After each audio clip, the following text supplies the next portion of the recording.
கபடி சொந்தங்கள் அனைவருக்கும் வணக்கம். நம்மளுடைய தொடர் கபடி பயிற்சியில் இன்னைக்கு 214வது நாள். இன்னைக்கு நம்ம என்ன பார்க்க போறோம்னா, டிஃபெண்டருக்கு ஃபாலோ பேக் எப்படி அடிக்கிறதுன்னு பார்க்கலாம்.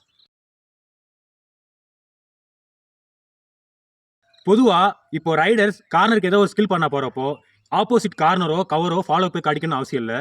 யாருக்கு பாசிபிள் அதிகமா இருக்கோ, அவங்க தான் போய் வேகமா போய் ஃபாலோ பேக் அடிக்கணும்.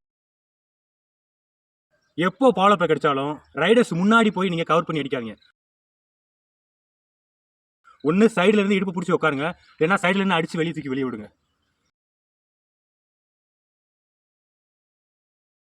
மேக்ஸிமம் ஃபாலோ பேக் அடிக்கும்போது பிளேயர்ஸ் வெளியே போயிடுவாங்க. அப்படி வெளியே போகாததுக்கு ஒரு காலம் நல்லா பவராக ஊனி இன்னொரு காலம் என்ன செய்யுங்க, வெளியே வச்சு பிளேயரை நீங்கள் வெளியே தள்ளுங்க. ஃபாலோ பேக் வர்றவங்க முடிஞ்ச அளவு பிளேயர் நல்லா க்ளோஸாக ஒட்டி வரணும். டக்குன்னு அவங்க டுப்கி அடித்தாலோ திரும்பினாலும் நம்ம என்ன செய்யணும், இடுப்பை பிடிச்சி உட்காந்துடணும்.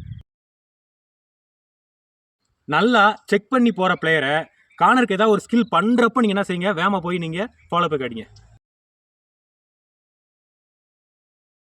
டிஃபெண்டர்ஸ் ஃபாலோ பேக் வர்றாங்கன்னு தெரிஞ்சிட்டாலே கார்னர்ஸ் மேக்ஸிமம் நீங்கள் மண்டை அடிச்சிருங்க, இல்லைன்னா கட் பேக் அடிச்சிருங்க.